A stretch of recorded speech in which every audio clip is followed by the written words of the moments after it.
지난 한 주간 동안 부흥회가 진행이 되었는데 겨울에서 봄으로 넘어서는 문턱, 이것을 이제 종교적인 용어로 하면 리미널 포지션이라고 합니다. 리미널. 어린아이에서 성인이 되는 과정, 그 경계.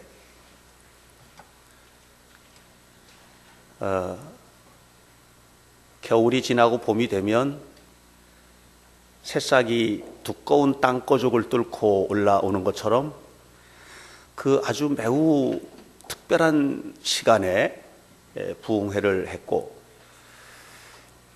이 부흥회는 여러분의 두터운 삶의 거죽들을 뚫고 새로운 희망과 축복의 새싹들이 터오르도록 하는 성령의 놀라운 은혜가 이번 부흥회를 통해서 이루어진 줄로 믿습니다. 열심히들 참석하셨고요. 또 참석하지 못하신 분들도 있지만, 그러나 한 가지 제가 확실히 아는 것은 거대한 흐름이 있거든요. 이 흐름이 흘러갈 때 그 흐름 속에 있다고 하는 자체가 축복이 돼요. 이제 우리 교회가 영적으로나 또는 사회적으로나 여러 가지 면에서 좋은 흐름을 가지고 가는데, 이 부흥에 참석하지 못하신 분들도 그 흐름을 거스릴 수는 없을 거예요. 다시 말하면 복된 삶을 살게 될 것이다 하는 것입니다.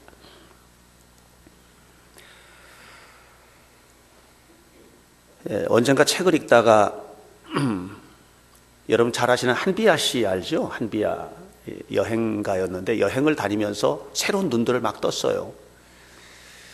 세계를 보게 되고, 그러면서 국제 구호 단체라든가 이런 쪽에 활동을 하면서 이제 자선가 또는 구호 단체 활동가로 활동을 하게 되고, 또 유엔의 프로그램도 참여하게 되는 그런 일들을 하게 되는데, 또 책도 많이 썼잖아요. 그분이 그런 얘기했어요. 하나님 앞에 마지막에 가서 하나님 앞에 서면 한마디 듣고 싶대요. 한마디. 그게 뭐냐면 애썼다, 애썼다. 애썼다라는 말이 저는 정말 감동으로 좀 왔어요. 왜냐하면 너는 최고였다 이거하고 다르거든요. 우리가 삶을 살아가면서 최고가 되지 못할 수 있어요. 다 최고 되시기 바랍니다. 그런데 최고가 안 될 수도 있잖아요. 그러나 최선을 다한 사람에게 주어지는 이 축복의 말이 애썼다 그거거든요. 애썼다. 저는 제가 그 이야기를 읽으면서 나도 그러고 싶다. 야, 박 목사, 나 애썼다. 그런 얘기를 듣고 싶은 마음이 생겼어요. 저는 저 나름대로 최선을 다해서 하나님을 기쁘게 하는 삶을 살고 싶어요. 그런데 사람이기 때문에 살다 보면 하나님 마음 아프게 하는 일도 있을 수 있겠잖아요. 전 저 나름대로 좀 뭔가 좀 좋은 역할들만 하고 살고 싶은데, 살다 보면 나도 모르게 악역을 하게 될 수도 있지 않겠어요? 그런데 하나님은 그걸 다 아실 거니까 하나님 나라에 서는 그날 주님께서 저에게 애썼다, 수고했다, 고생했다 그런 얘기를 해주시면 감격할 것 같아요. 이 복음서를 읽다 보면 복음서 안에는 예수님의 마음을 감동시킨 사람들 이야기 많이 나와요. 그런데 그 감동시킨 사람들이 그들이 가지고 있었던 지위나 또는 물질이나 아니면 그들이 가지고 있었던 어떤 역량, 탤런트 이런 거를 가지고 예수님 감동시킨 게 아니고 믿음으로 감동을 시켜요. 믿음으로. 그런데 그 사람들이 가지고 있었던 위치가 아주 형편없는 위치야. 어떤 사람은 딸이 몹쓸 귀신이 들린 가나안 이방의 여자. 그런데 예수님께서 넌 참 믿음이 최고다. 이렇게 네 믿음이 나를 감동시킨다. 이렇게 칭찬을 받았거든. 또 12해, 12해 동안이나 하혈을 하면서 온갖 고통을 겪고 부정한 여인으로 살던 한 여자가 예수님 앞에 나와서 주님의 치유를 구하면서 예수님을 만졌단 말이에요. 그때 그 몸이 다 깨끗이 나았어요. 그래 그 여인이 하는 말이, 주님, 전 잘 모르는데 예수님 옷깃만 만져도 내 병이 나을 것 같았어요. 이렇게. 그러니까 예수님께서 너 귀하다. 그게 예수님의 마음을 감동시키는 거예요. 주님의 마음을 감동시키는 것은 어마어마한 물질을 하나님 앞에 갖다 바치는 이런 행위가 아니고, 내 마음 속에 주님이 충만히 채워지고 그 주님의 은혜가, 따뜻함이 주님께 맞닿아지고, 그래서 그 삶이 삶으로 표현될 때 주님 기뻐하시는 거죠. 오늘 성경에 나오는 이 백부장도 똑같아요. 어느 날 가버나움에 예수님께서 가셨어요. 갈릴리 가에 있는 작은 도시예요. 가버나움에 가셨을 때 한 백부장이 예수님께 왔어요. 그리고 말합니다. 6절, 주님, 내 하인이 중풍병이 걸렸는데 집에 누워 있습니다. 몹시 괴로워합니다. 이때 예수님이 아주 단순하게 반응하시죠. 뭐라고 그래요? 7절, 내가 가서 고쳐주리라. 그때 백부장이 다시 말합니다. 아니에요. 주님이 우리 집에 오시는 것조차도 감당할 수가 없어요. 그냥 말씀만 하세요. 나는 남의 수하에도 있어보고 내 수하에도 사람들이 있는데 저더러 이리 가라면 가고 저더러 이리 오라 하면 오고 그렇게 합니다. 예수님도 그러신 분인 줄 내가 알아요. 그러니까 말씀만 하세요. 말씀만 하셔도 내 하인의 병이 나을 거예요. 그랬어요. 예수님이 놀랐습니다. 10절, 예수께서 들으시고 어떻게 여겨? 놀랍게 여겨. 놀랐습니다. 예수님 감동하신 거예요. 그 말 한마디에 감동하신 거예요. 그리고 뭐라고 그랬냐면 이렇게 말합니다. 내가 이스라엘 가운데에서도 이만한 믿음을 못 봤다. 나는 이 백부장이 부럽습니다. 예수님께서도 나를 바라보시면서, 하나님께서도 저를 바라보시면서 너 참 귀하다 이렇게 인정하실까? 서론에서 한비아 씨 얘기했습니다마는 그가 그렇게 인정받고 싶은 것처럼 나도 주님 앞에 애썼다고 인정받을 수 있을까? 마리 큐리, 라디움 원소를 발견하고 노벨상을 받았던 마리 큐리는 노벨상을 2번이나 받았어요.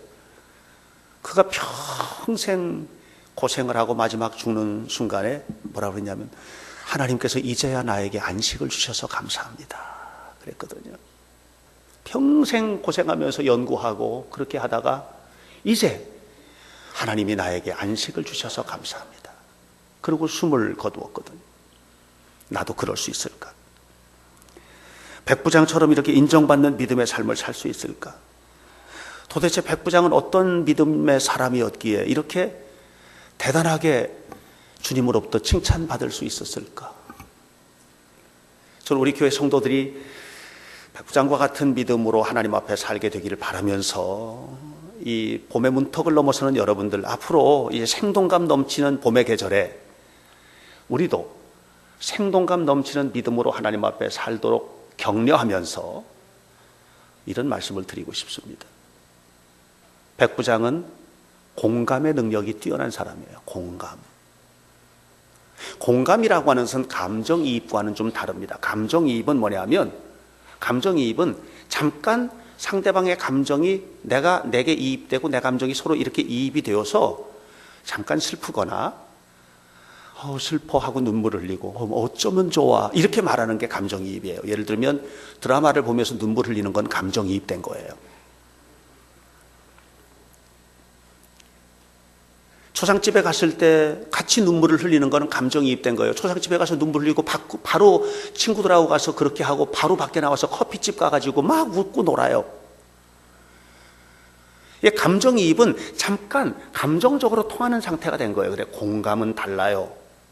공감은 그의 아픔이 내 아픔이 되고, 그래서 내가 그를 위해서 부둥켜 안고 싸매주고 아파해주고 치유해주고 만져주고 그렇게 하는 상태까지 가는 게 공감이에요. 백부장은 하인의 아픔을 공감했어요. 6절에 보니까 뭐라 그러냐면, 내 하인이 중풍병으로 집에 누워서 몹시 괴로워하고 있다는 거예요. 그 모습을 보면서 백부장도 몹시 괴로웠어요. 몹시 괴로웠어요. 아파했어요. 그리고 이걸 어떻게 도와줄 수 있을까 하고 하는 것을 고민하기 시작하는 거예요. 여러분, 공감이라는 건 매우 중요해요. 누가복음 10장에 보면 선한 사마리아 사람의 이야기가 나오는데, 이 사마리아 사람이 예루살렘에서 여리고로 내려가던 그 길가에서 강도 만나 거의 죽게 된 사람을 보고 어쩌면 좋아 하고 지나간 게 아니에요. 그 아픔의 사람을 부둥켜 안고 병원에 입원시키고 치료해주고, 그리고 그 치료를 하면서 드는 비용을 자기가 담당해주고 그렇게 했어요.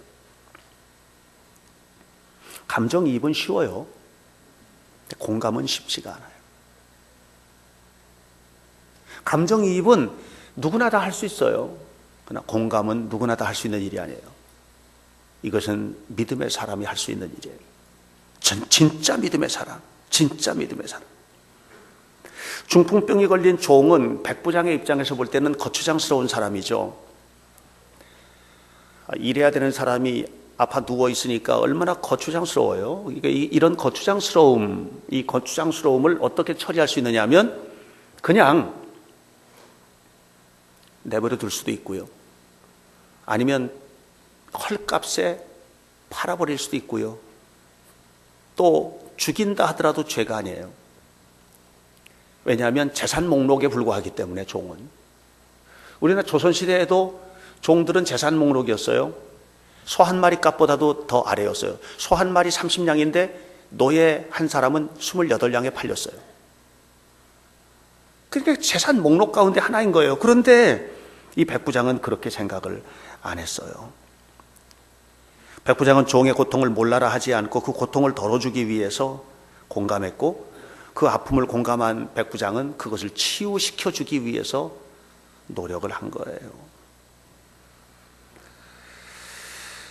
저는 우리 교회가 공감 공동체가 되길 바라요. 교회 나왔잖아요. 그 교회 나왔으면 교회 나온 것으로 끝이 아니에요. 서로 아픔을 만져주고 힘든 일들을 함께 나누고 하는 그런 공동체가 돼야죠. 상대방의 아픔이 내 아픔으로 다가오게 될 때 우리는 공감이라고 할 수 있어요. 자식의 아픔이 있어요. 부모가 못 보는 아픔도 있습니다, 자녀들이. 그러니까 꿈 많은 나이에 자살하는 거예요. 청소년 사망률 1위가 자살이에요. 이건 엄청난 일이에요. 지금부터 20년 전만 하더라도 교통사고나 질병이나 이런 것들이었어요. 그러나 지금은 그렇지가 않아요. 스스로가 목숨 끊는 청소년들이 너무 많아요. 부모가 자식의 아픔을 공감하지 못하는 거예요. 부부가 서로의 아픔을 공감할 수 있어야 돼요. 그렇게 공감할 때 건강한 부부 생활을 할 수 있는데, 그게 안 되면 서로 따로지요. 한솥밥 먹고 한 이불 밑에서 잠잔다고 해서 부부가 아닌 겁니다. 우리가 교회 나와서 함께 신앙생활을 하고 있지만 여러분들 옆에 앉아있는 사람을 얼마나 아세요? 그의 눈물을 아세요? 그의 아픔을 아세요? 그의 교회만 왔다가 가면 돼요? 교회 와서 예배라는 기본적인 의무를 감당하고 돌아가면 그것으로 끝이라면 건강한 교회 공동체를 이룰 수가 없겠죠. 내 몸뚱이도 힘든데 무슨 남을. 그렇다면 예수 믿을 자격이 없어요. 왜? 하나님은 영광 받는 자리에서 이 땅에 오셨어요. 참혹한 자리에 오셨어요. 말구에 오셨어요. 그리고 33년의 생애를 사셨고 십자가에 죽으셨어요. 자기 위해서 죽은 게 아니에요. Being for other. 타자를 위한 존재로 죽으신 거예요. 예수님은 자신을 위해서 죽으신 것이 아니라 여러분을 위해서 죽으셨어요. 왜?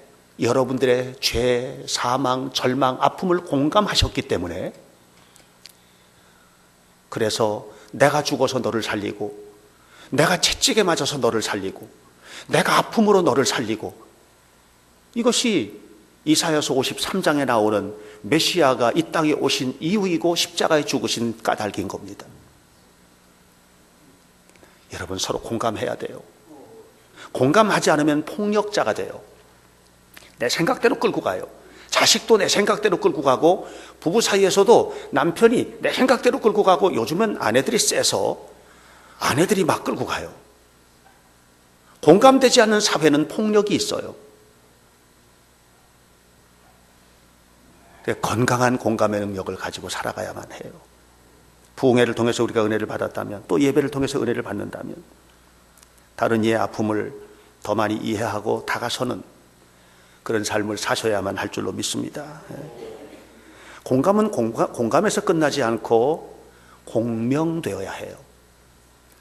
다시 바꿔 말하면, 여러분, 믿음도 신앙생활을 처음 시작하면 그 믿음이 그냥 그 상태로 있는 게 아니고, 마치 돌멩이를 하나 탁 물에 던지면 퐁 빠져서 그걸로 끝나는 것이 아니고 파장이 이렇게 커져가듯이, 우리가 점점 더 거룩한 믿음으로 성장해 나가는 깊이가 있어야 돼요.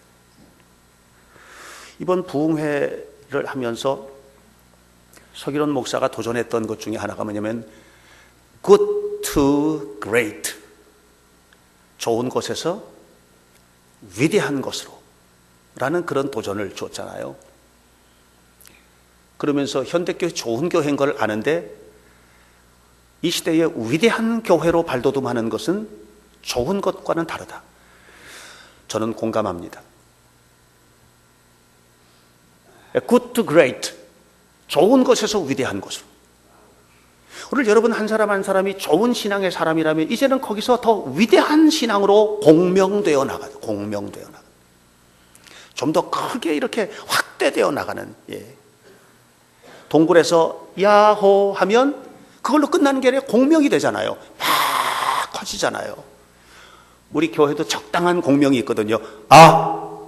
울리잖아요. 이렇게 공명.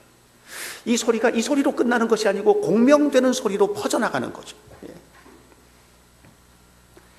오늘 본문의 백부장은 100명의 부하를 거느린 군인입니다. 남의 수하에도 있어보고 자기 수하에도 사람들이 있다고 그랬어요.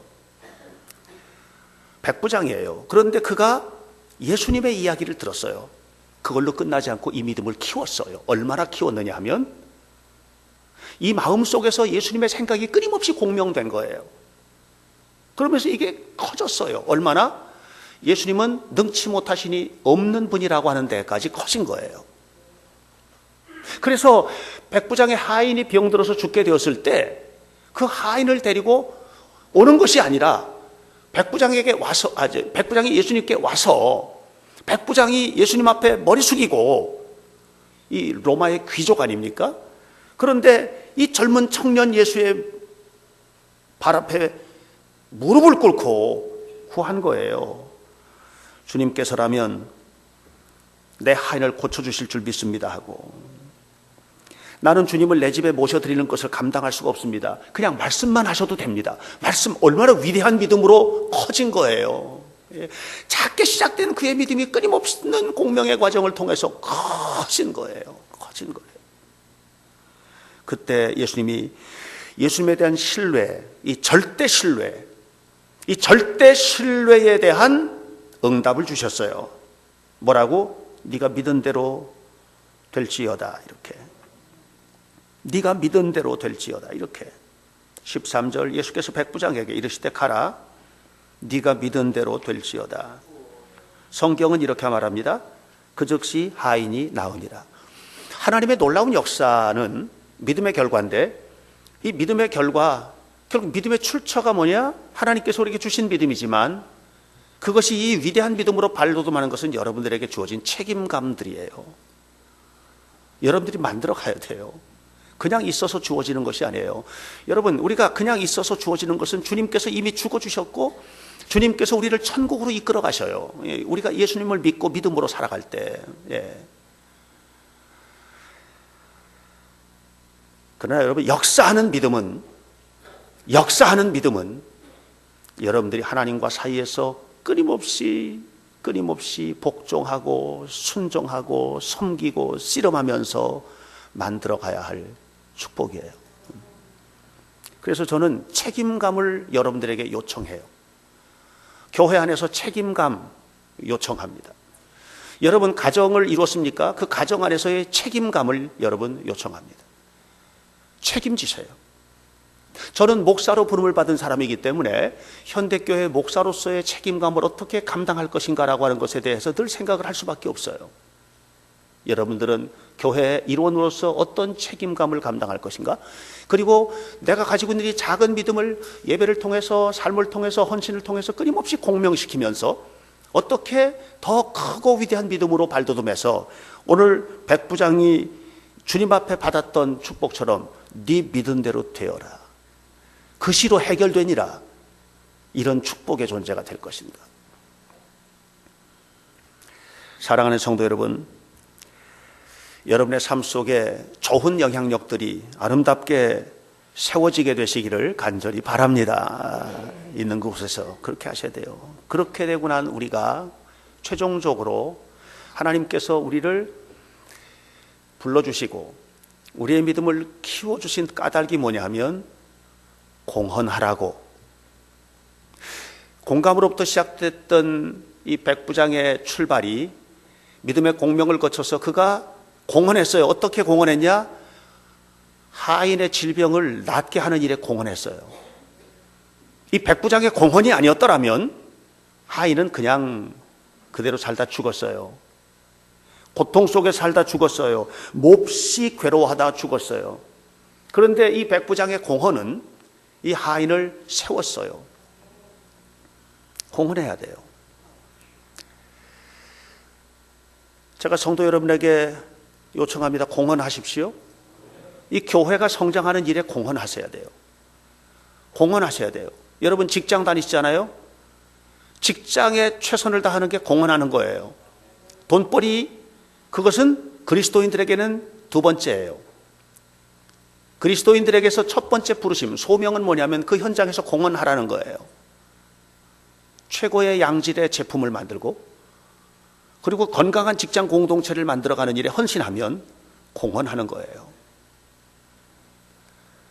제가 어떤 분이 그런 얘기했어요. 재수가 없다고. 그래서 무슨 재수야, 재수는. 그랬더니 차를 하나 샀는데 재수 없는 게 걸렸대요. 사가지고 가자마자부터 말썽을 일으키더니 맨날 말썽을 일으키는데 뭐 리콜도 안 되고 교환도 안 되고, 시동 걸어서 운전 시작하면 교환 안 되는 거예요. 그래서 제가 생각을 했어요. 말씀 준비하다가 왜 그런 일이 벌어질까? 그 이유는 하나예요. 누군가 불량품을 만든 거죠. 공헌하지 못한 거예요. 직장이 돈벌이의 수단이었지 이것을 사용하는 사람들에게 내가 어떻게 공헌할 것인가라고 하는 소명, 부르심, 이 콜링에 응답하지 못한 거죠.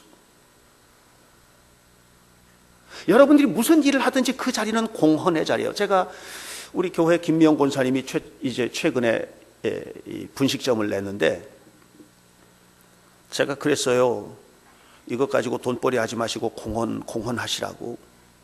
여기 지나다니는 사람이 여기 제가 가보면은 많이 들어오더라고요. 많이 오는데 그 사람들이 배고파서 오고 또 뭐 여러 가지 이유 때문에 올 거 아니에요. 그러면 정말 건강하고 좋은 음식을 만들어서 공급하는 것이 공헌하는 거라고 그래요. 그렇게 해야죠. 여러분들은요, 어떤 자리든지 공헌하라고 부름을 받은 거예요. 부모는 자식의 성장에 공헌하셔야 돼요. 서로 간에 돕는 배필, 에젤 케네그도, 서로 간에 돕는 배필이 되어서 부부가 서로에게 공헌해야 돼요. 우리가 이렇게 하나님 앞에 살아갈 때에 복된 삶을 살게 되는 겁니다. 공헌하시기를 축원합니다. 여러분 좀 어떠십니까? 하나님 앞에서 사십니까? 정말 여러분들 하나님께서 여러분을 부르신 이유가 무엇인지를 알고 마음 깊이 감사하며 사십니까? 제가 오늘 오후에 우리 이제 교사 세미나가 교회에서 있어요. 그래서 어제 이제 저는 이제 교사 세미나 강의안을 또 준비하고 있고 이렇게 하고 있는데 우리 전사님들이 제 방에 왔어요. 설문조사를 했거든요. 설문조사 내용을 가지고 서로 이제 그 해석을 해야 되니까 또 설문조사 내용을 해석해야 되잖아요. 그래서 그 해석을 어떻게 할 것인지에 대해서 서로 얘기 나누고 있는데 전화가 왔어요. 전혀 모르는 사람한테서 전화가 왔어요. 저한테. 그래서 전화를 받았는데 이 사람이 아픔과 상처가 깊은 사람이에요. 교회에서 아픔을 당하고 또 이단적인 어떤 생각을 가지고 있는 단체에 의해서 그 정신적 테러를 당하고 이런 사람이에요. 전화를 하는데 끊을 수가 없는 거예요. 이걸 지금 회의하다가 왔으니까 빨리 이걸 지속을 해야 되는데 끊을 수가 없는 거예요. 왜냐하면 그 사람의 아픔이 고스란히 느껴지니까 이게 공감이 되는 거예요. 공감이. 그러면서 대화를 나누면서 내가 그 사람 얼굴도 본 적도 없고 이름도 처음이고 상황을 아무것도 모르니까 이거를 정확하게 카운슬링 해줄 수가 있는 입장이 아니기 때문에 그냥 들으면서 근데 그거는 그렇게 하면 안 될 것 같습니다 하고 얘기를 이제 많이 나눴어요. 그 짧은 순간 한 20분 정도 통화를 했거든요. 통화하고 난 다음에 왔더니 우리 전사님들이 뭐라 그러냐면 목사님 대단하세요 그래요. 그래서 뭐가 그랬더니 자기 같으면 얼른 끊어버렸을 것 같으세요. 근데 그거 알지도 못하는 사람한테서 온 전화를 20분씩이나 그렇게 친절하게 그걸 전화를 받고 계십니까? 그 앞에 우리 김 전사님 다 있을 때 함께 전화를 하는 걸 봤기 때문에 제가 뭐 그대로 얘기하는 거예요. 여러분, 우리에게 주어진 어떤 상황이든지 그 상황을 하나님께서 주신 상황이라고 보면 소홀히 하면 안 돼요. 그리고 옆에 있는 사람과 함께 사랑하고, 그리고 그 속에서 하나님께서 원하시는 뜻이 무엇인지를 깊이 깨닫고 나아가셔야만 합니다. 멀쩡하게 앉아 계시잖아요. 옆에 앉아 계신 분들 다. 그런데 알고 보면 아픔이 있거든요. 공감해 주시기 바랍니다. 그리고 그것을 나의 아픔으로 공명시키고, 그리고 그 속에서 믿음이 점점 커지면서 함께 그 믿음으로 그것을 치유하기 위해서 노력하는 중에 그 사람의 건강한 신앙생활과 사회생활을 위해서 공헌하시기 바랍니다. 이 교회 위에서도 공헌하시기 바랍니다. 여러분들이 무슨 일을 하든지 공헌자가 되시기를 바랍니다. 이번에 부흥회를 하면서 서기론 목사가 했던 도전 가운데 하나가 아까 기도하시는 임 권사님이 기도도 했지만 그런 거거든요. 충분히, 그리고 온전히. 무슨 일을 하든지 충분히 하고 있나, 온전히 하고 있나, 온전히 하고 있나, 흉내만 내는 건가, 정말 온전히 하고 있나, 이런 거거든요. 근데 저는요, 그걸 들으면서 저 나름대로 어떻게 해석했냐면 이런 게요. 충분히 하는 것이 수많은 사람들에게 아픔을 줄 수도 있다. 나는 지금 충분히 하나님의 하는 거야. 지금 막 하나님의 일을 해가는데 그것 때문에 어떤 사람은 상처가 될 수도 있겠다 생각이 들더라고요. 그래서 충분함은 전제 조건이 온전함이에요. 온전한 믿음을 가지고 충분히 하지 않으면 충분함이 공동체를 깨트리고 삶을 파괴하고 고집스럽게 가고 아무도 없어, 내가 하는 게 충분한 거니까, 그렇게 될 수 있단 말이에요. 그래서 충분함의 전제 조건은 온전함이에요. 공헌할 때 온전히 하셔야 돼요. 그리고 충분히 하셔야 돼요. 그렇게 될 때 우리 하나님께서 영광을 받으시는 것입니다. 사랑하는 성도 여러분, 오늘 성경에 나오는 백부장, 이 사람은 하인의 중풍병이 걸렸을 때 그것을 공감했고, 그래서 이 공감이 어디까지 공명되길 원했느냐면 예수님께까지 공명되길 원했어요. 그리고 주님께 가서 이 하인을 맡겨드림으로써 하인이 치유되는데 공헌한 겁니다. 여러분, 그렇게 사세요? 최선을 다해서 사세요. 그리고 하나님 주시는 능력으로 충만해서 주의 복을 받는 은혜스러운 성도들이 되시기를 간절히 축원합니다. 기도하겠습니다. 오늘도 살아계신 하나님의 은혜를 감사합니다. 우리는 잘 믿는다는 자부심, 우리에게는 필요합니다. 그러나 이만하면 됐다는 안도감은 우리의 영혼을 병들게 만듭니다. 충분함은 온전함과 같이 가야만 합니다. 온전하지 못한 충분함은 많은 사람을 고통스럽게 하고, 그렇게 충분히 했는데 주님 앞에 섰을 때 마태복음에 기록된 것처럼 내가 너를 도무지 알지 못하노라. 왜냐하면 충분하기는 했는데 온전하지 못했기 때문입니다. 자비하신 하나님, 우리 현대교회 성도들 이제 봄을 맞이하는 계절에 우리의 삶에도 새로운 봄이 오게 하시고, 우리의 믿음의 두터운 거죽들을 뚫고 새롭게 새싹 돋아오르는 축복의 사람들로 세워지게 도와주셔서 우리가 꿈꾸는 일들이 주님과 함께 이루어지고 삶의 위대한 일들이 주님 안에서 성취되는 은혜가 이루어지게 하옵소서. 우리 모두가 다 하나님 앞에 살게 도와주옵소서. 예수 그리스도의 이름으로 기도하옵나이다. 아멘.